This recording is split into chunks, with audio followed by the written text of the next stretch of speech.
Historia konsoli GameCube od Nintendo to historia pełna pecha, niezbyt trafnych komentarzy od wysoko postawionych pracowników i ciągła walka z przeciwnościami losu. Nic dziwnego, że konsola szału nie zrobiła, choć trzeba przyznać, że ona sama to ciekawy kawałek hardware'u. Oto historia GameCube, jednej z najgorzej sprzedających się konsol od Nintendo, choć posiadającej całkiem sporo ciekawych, ekskluzywnych tytułów. Historia zaczyna się od firmy Silicon Graphics, która w 1993 roku podpisała umowę na Project Reality z Nintendo.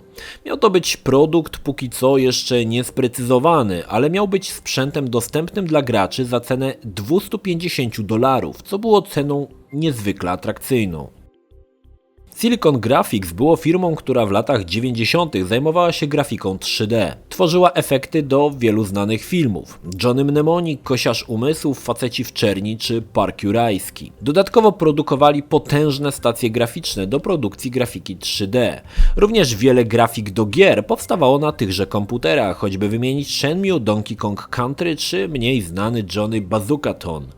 Firma była szeroko znana i użycie komputerów Silicon do produkcji chociażby gier było powodem do dumy deweloperów, czym nie omieszkiwali się chwalić. Niestety, wewnątrz firmy pojawiły się tarcia pomiędzy Jimem Clarkiem, założycielem SGI, a Edem McCrackenem, CEO firmy. Ten drugi zdawał się nie zauważyć, że galopująca technologia zmierza do tego, że to, co było dostępne dla ultra drogich stacji Silicon, stanie się wkrótce dostępne dla każdego w domowym zaciszu dzięki Microsoftowi, jak i coraz potężniejszym procesorom i wreszcie debiutującym na rynku akceleratorom grafiki 3D. W 1994 roku Jim Clark odchodzi od Silicon Graphics, co zainteresowało Nintendo, które podpisało rok wcześniej z nimi umowę.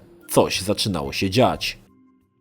W 1996 roku Silicon Graphics przedstawiło na E3 możliwości nadchodzącej konsoli Nintendo 64. Niestety w tym czasie firma zaczynała sięgać dna. 2 miesiące przed premierą konsoli z Silicon Graphics odchodzi zastępca dyrektora zarządzającego, Thomas Jemroluk. W tym czasie mało już kogo obchodziło, co się w firmie dzieje. Tracili miliony dolarów na niewykrytych błędach w procesorach, a mnóstwo pracowników odchodziło szukając lepszych posad.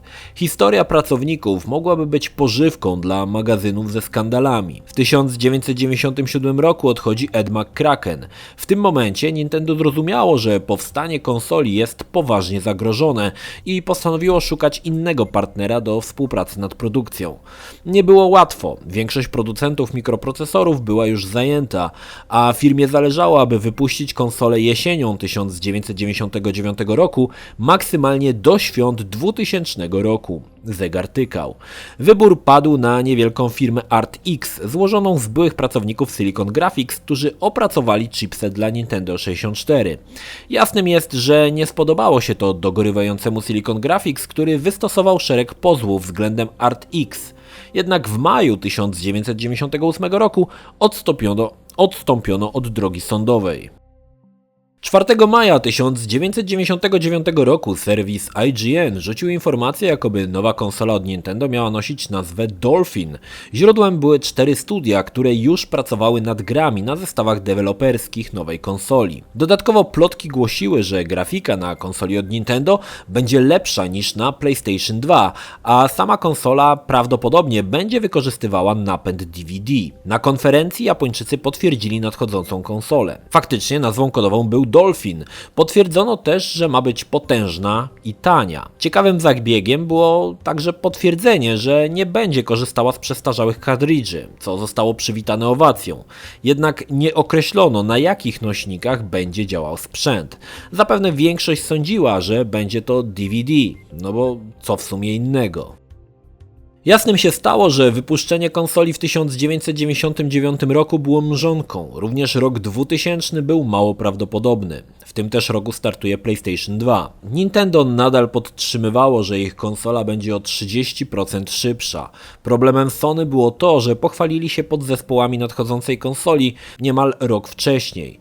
Przy galopującej technice Nintendo łatwo mogło zaprojektować swój sprzęt tak, aby był w tej samej cenie lub tańszy, ale na mocniejszych podzespołach. Pomimo zapewnień 2000 rok nie był rokiem premiery Dolphina. Oczywistym jest, że gracze wybierali PlayStation 2, która nie miała na rynku rywala. Hiroshi Imashini, szef wykonawczy Nintendo, tłumaczył opóźnienie tym, że sprzęt co prawda był gotowy, ale brakowało gier. Całkowicie nietrafnym komentarzem sytuacji było stwierdzenie Nintendo, że opóźnienie jest dobre, bo przez ten czas gracze mogą wydać więcej pieniędzy na gry na Nintendo 64. Uważni obserwatorzy zauważyli, że historia się powtarza. Nintendo 64 też pojawiło się jako ostatnie i nie miało szans rywalizować z PlayStation. Czy tym razem miało być podobnie? Nawet po mocnej premierze konsoli Sony, Hiroshi Yamauchi, jeden z dyrektorów Nintendo, twierdził, że gry na PlayStation i tak sprzedają się poniżej oczekiwań. Jeszcze większym bufonem był Imashini, który twierdził, że jedyną konkurencją GameCube'a może być jedynie Game Boy Advance. Na rynku pojawił się jeszcze jeden duży gracz, Microsoft, który z marszu chciał wyłożyć $25 milionów za porzucenie prac nad GameCube'em i dołączenie do teamu Xboxa. Japończycy podchodzili do Billa Gatesa z dużą rezerwą, szanowali go jako biznesmena, ale jako twórcę konsoli już nie bardzo. Choć Microsoft miał ogromne pieniądze, co przełoży się na kampanię promocyjną Xboxa, gdzie wpompowano $500 milionów. Dla porównania kampania GameCube'a kosztowała zaledwie 75 milionów. Bill Gates odszedł z kwitkiem, co tylko zmotywuje go do stworzenia własnej, najpotężniejszej konsoli na ówczesnym rynku. Dolphin był także reklamowany jako system przyjazny deweloperom. Nintendo nie chciało powtórzyć błędu z Nintendo 64, gdzie konsola miała liche wsparcie third-party deweloperów z powodu skomplikowanego programowania. Jednak były to puste słowa. Twórcy nie dostawali developers kitów. Większość z nich już dawno zapowiedziała współpracę z Sony. Również Microsoft ze swoim Xboxem mocno zabiegał o deweloperów i dzięki pieniądzom Billa całkiem dobrze mu to szło. W październiku 2000 roku w Stanach ani jedno studio nadal nie posiadało developers kita, co było sytuacją dość kuriozalną, wszak do premiery konsoli pozostał niecały rok. Jim Merrick tak to komentował: nie pokazaliśmy żadnych działających gier na GameCube'a, ale te gry już są, bo sam w nie grałem. 7 miesięcy przed premierą Imashini zaskoczył kolejnym komentarzem: nie zabiegaliśmy o deweloperów third party, bo liczyliśmy, że sami do nas przyjdą, gdy GameCube zacznie przejmować rynek. Mocne słowa pokazują, jak wielką wiarę pokładało Nintendo w nowej konsoli. Również koszty licencyjne były o wiele wyższe niż przy Xboxie i PlayStation 2. To, jaki brak developers kitów odstraszało deweloperów od konsoli Nintendo. Jednym z powodów, dla których Nintendo olewało third-party deweloperów, był fakt, że Japończycy niechętnie podchodzili do gier multiplatformowych. Satoru Iwata pytał, jaki jest sens kupować daną konsolę, skoro na wszystkich jest to samo. Jedynym kryterium wyboru musiałaby być najniższa cena danego sprzętu. Zdawało się, że Nintendo nie rozumie, że koszta tworzenia gier są coraz wyższe i wydanie gry na wszystkich platformach pozwala grom na siebie zarobić. Kolejnymi złotymi myślami Hiroshiego była krytyka deweloperów, którzy skupiają się wyłącznie na grafice, a nie na radości płynącej z gry. Ta postawa towarzyszy Nintendo do dziś i nie sposób się nie zgodzić, że gry graficznie szału może nie robią, ale pod kątem radości płynącej z tytułów nie mają sobie równych. Jednak to twierdzenie w przypadku GameCube'a miało pewien sens i miało przygotować grunt na kolejną niezbyt ciekawą informację dla graczy oczekujących wieści z obozu Nintendo. GameCube miał nie korzystać z popularnych płyt DVD, ale z własnego formatu, mini DVD, czyli niewielkich płytek o pojemności 1,5 GB. Shigeru Miyamoto tak wyjaśnił to podejście do nośników. Formatem mini DVD wysyłamy do deweloperów wiadomość, że nie muszą robić długich gier z realistyczną grafiką. Niefortunne słowa, które jasno dawały znać, że gry na GameCube'a mają być nie tylko krótkie, ale i brzydkie. Rynek szybko zweryfikował to, czego chcą gracze. W Stanach największą popularnością cieszyły się filmowe opowieści z ładną grafiką i dużą dozą brutalności. Triumfy święciło San Andreas czy Halo 2. Japończycy bronili swojego podejścia, które przewija się w ich grach do dziś. Liczyła się radocha z samego grania, a nie piękna i realistyczna grafika. Było to płynięcie pod prąd i nierozumienie aktualnej sytuacji game devu. Wracając do DVD, wiele osób kupowało PlayStation 2 jako odtwarzacz płyt DVD i był to fakt. Ponownie Nintendo nie rozumiało takiego zachowania i mocno je krytykowało. Kupowanie konsol i nieużywanie jej zgodnie z jej przeznaczeniem to głupota. Jednak każdy sprzedany egzemplarz konsoli, czy to do gry, czy to do oglądania DVD, To i tak profit dla producenta i kolejna cegiełka w konsolowym wyścigu. W 2001 roku szef marketingu Nintendo popisał się kolejnym dziwacznym pomysłem, wysyłając list do największych sklepów w Stanach z zapytaniem, czemu reklamują Xboxa tak wcześnie. Skupiają się na marketingu konsol, których jeszcze nie ma, a nie na tych, które stoją na półkach. Było to dość dziwne i dość żenujące podejście, którego nawet nie wypada komentować. W końcu 18 listopada 2001 roku konsola pojawiła się na rynku. Nazwę zmieniono z Dolphin na GameCube, która idealnie opisywała nowy sprzęt Japończyków. W 3 dni w Japonii zeszło od 280 do 300 tysięcy sztuk sprzętu. W Stanach do grudnia spółek zeszło 600 tysięcy sztuk. Wynik był przyzwoity, jednak w ostatecznym rozrachunku zeszło jedynie 22 miliony konsol. Nie tylko nie udało się pobić PlayStation 2, 155 milionów, ale i Xboxa, 24 miliony. Mało tego, konsola sprzedała się gorzej niż Nintendo 64, 33 miliony, udało się za to pobić Dreamcasta, 9,13 miliona, ale z Segą już mało kto się liczył. Na lichą sprzedaż konsol jak na możliwości Nintendo złożyło się kilka elementów: przeciąganie premiery, brak wsparcia third party deweloperów, dziwaczny nośnik, niezbyt przemyślane wypowiedzi pracowników. To wszystko zniechęciło graczy. Jeszcze jednym z problemów sprzedażowych GameCube'a było to, że kojarzył się głównie z grami dla dzieci. Dodatkowo umacniały ten obraz słowa wielu znakomitych twórców gier. Hideo Kojima na pytanie, czy na GameCube'a pojawi się Metal Gear Solid 2, stwierdził, że byłoby to idiotyczne, gdyż GameCube to konsola dla młodszych odbiorców. I choć w końcu Metal Gear Solid pojawi się na konsoli Nintendo, zostanie on przygotowany przez Silicon Knights. Kojimie wtórował producent Silent Hilla 2, Akihiro Imamura. Podobnego zdania byli deweloperzy z From Software, którzy jednak wypuszczą na GameCube'a 2 tytuły. Dla porównania na PlayStation ukaże się ich aż 15. Również Sega wtórowała tym głosom, chcąc tworzyć bardziej dorosłe gry. Kolejne premiery wcale nie pomagały obrazowi GameCube'a. Legend of Zelda Wind Waker, choć uważana za jedną z najlepszych odsłon, szła drogą dziecięcej cel-shadingowej grafiki, co było w kontraście do 2 wcześniejszych Zeld wydanych na Nintendo 64. Oczywiście gry dla starszego gracza się pojawiały, ale było ich mało, choć w dużej mierze były to unikalne i bardzo dobre tytuły, np. Eternal Darkness. Dziecięcy kolorowy design ciągnie się za Nintendo do dziś. Sam jestem przykładem osoby, której nie odpowiada taka formuła gry, choć rozumiem, że tytuły są trudne i wymagające, to przez przedstawienie cukierkowej, radosnej grafiki automatycznie identyfikuję takie gry jako pozycje dla dzieci. I nie jestem odbiorcą gier produkowanych przez Nintendo, choć uczciwie przyznaję, że są gry, które mnie na konsolach Japończyków interesują. Sporym ciosem było podkupienie kultowego Rare przez Microsoft. Wcześniej deweloper miał przygotowanych 7 tytułów na GameCube'a, m.in. Perfect Dark Zero, Donkey Kong Racing, Cameo, Star Fox Adventure.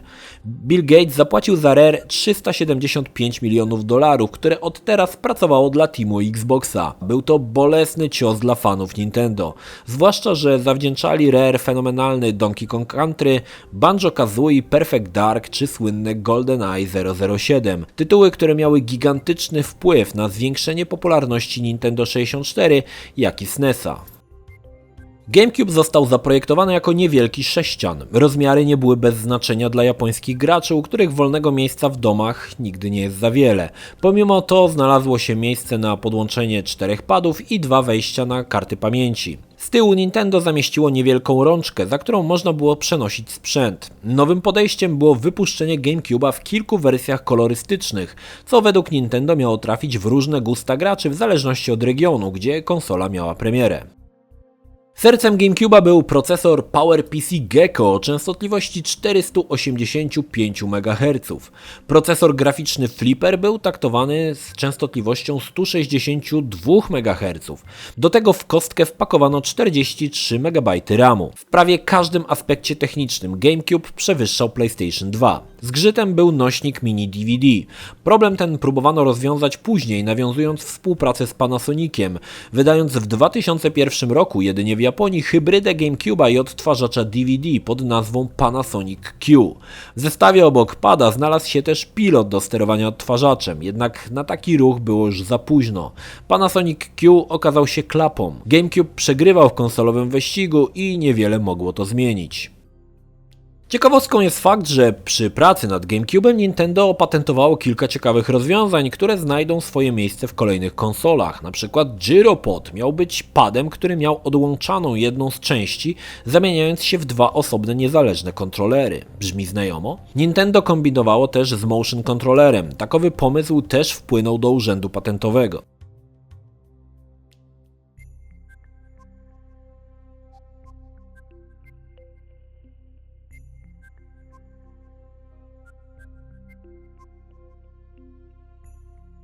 Jednym z wyzwań, jakie stały przed twórcami GameCube'a, był pad. Kontroler Nintendo 64 był duży, niewygodny i dziwny. Sporo osób zarzucało Shigeru Miyamoto, że zaprojektował go wyłącznie pod Super Mario 64, przez co w innych grach się po prostu nie sprawdzał. Końcowa wersja kontrolera przypomina trochę tego od PlayStation 2, z ułożeniem analogów, jakie możemy odnaleźć w kontrolerze Xboxa. Pad okazał się całkiem wygodny, choć klikalne triggery były sprawą dyskusyjną. Konsola doczekała się też kilku interesujących dodatków. Przystawki, która umożliwiała uruchomienie gier z Game Boy Advance, niewielkiego ekranu o przekątnej 5,4 cala, podpinanego bezpośrednio do konsoli i umożliwiającego granie gdziekolwiek, czy bongosów, czyli dwóch bębenków sprzedawanych z grą Donkey Konga, które pełniły rolę kontrolerów rytmicznych. Jednak najciekawszą historią jest kabel komponent, który był produkowany jedynie przez krótki czas przez Nintendo i do tej pory ani jedna firma nie zdołała go skopiować. Jego cena dziś oscyluje w granicach $200–300 i na tą chwilę jest to jedyne wyjście, aby cieszyć się najlepszej jakości obrazem z konsoli, poza oczywiście emulacją na Wii. Ale GameCube to przede wszystkim gry, a wśród nich znajdziemy prawdziwe perełki. Nie mogło zabraknąć gier z serii Mario. Tutaj najbardziej znana to Mario Sunshine, która brała wszystko co najlepsze z Super Mario 64 i dodawała nowe elementy. Przemierzanie wyspy Dolfino i strzelanie wodą miało swój urok. Dodatkowo gra dawała w kość pod kątem trudności. Świetne dwie części strzelanki Metroid Prime, dwie części Zeldy, Resident Evil 4, który w tamtym czasie miał być ekskluzywem na GameCube'a, a później, gdy pojawił się na innych sprzętach, wersja na konsolę Nintendo była uważana za najlepszą. Oprócz tego prequel Resident Evil 0 i jak i remake klasycznego Resident Evil. Były to tytuły, które bardzo długo były ekskluzywami na GameCube'ie. Warto wspomnieć, że klasyczne Residenty 2 i 3 są najlepszymi odsłonami ze wszystkich dotychczasowych konsol, oferując najlepszą grafikę. Dalej, rewolucyjny na swoje czasy horror Eternal Darkness z 11 postaciami głównymi. Remake Metal Gear Solid o podtytule Twin Snakes. Sporo graczy uważa go za nieudany, jednak nowa odsłona popularnego MGS-a z pierwszego PlayStation nabiera rumieńców w nowej oprawie i z nowymi cutscenkami. Wreszcie dwie części Rogue Squadron od Factor 5, dewelopera, który wyszedł poza ograniczenia konsoli, oferując jedno z najciekawszych doznań ze świata Gwiezdnych Wojen. Do tego masa gier multiplatformowych, jak i unikalnych dla konsoli. GameCube dziś przeżywa drugą młodość, choć bardziej jako gadżet kolekcjonerski. Problemem jest to, że trzeba wydać sporo pieniędzy na kabel komponent, bo granie na kablu dołączanym do konsoli to kiepski żart.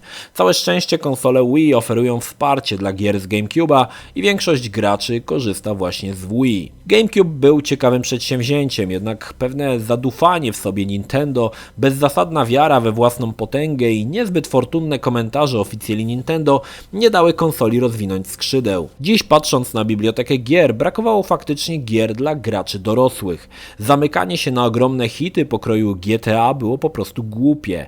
Opieszałość w dostarczaniu devkitu, jak i ignorowanie deweloperów third party niosło daleko posunięte konsekwencje, które musiały się w którymś momencie zemścić. Szkoda. GameCube uważam za jedną z najfajniejszych konsol Nintendo. Nie tylko pod kątem zwartego designu, ale i całkiem dobrych tytułów ekskluzywnych, których lwia część nadal pozostaje jedynie dostępna na GameCubie.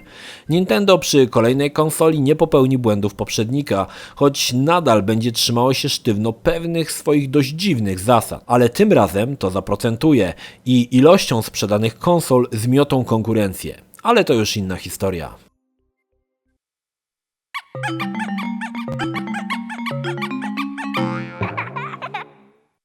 Nintendo.